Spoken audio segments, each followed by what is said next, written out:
ഇടമുറിയാതെ പെയ്തിരുന്ന കർക്കിടകം ഓർമ്മകളിൽ മാത്രമാവുകയാണ്. കർക്കിടകത്തിൽ മഴയേക്കാൾ കൂടുതൽ വെയിലെന്ന അവസ്ഥയിലേക്ക് കാലാവസ്ഥ മാറി.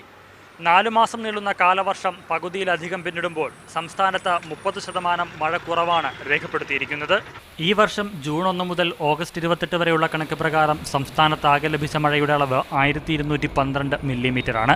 1727.5 മില്ലിമീറ്റർ മഴയാണ് ലഭിക്കേണ്ടിയിരുന്നത്. വയനാട് ജില്ലയിൽ ഈ വർഷം 60% മഴക്കുറവാണ് രേഖപ്പെടുത്തിയിരിക്കുന്നത്. സംസ്ഥാനത്ത് ഏറ്റവും കുറവ് മഴ ലഭിച്ചത് തിരുവനന്തപുരത്താണ്. കാസർഗോഡാണ് ഏറ്റവും കൂടുതൽ മഴ ലഭിച്ചത്. ഇവിടെയും 22% കുറവുണ്ട്. വയനാട് കഴിഞ്ഞാൽ തൃശ്ശൂരിലാണ് മഴയിൽ കുറവുണ്ടായത്. 39% കുറവാണ് തൃശ്ശൂരിൽ രേഖപ്പെടുത്തിയത്.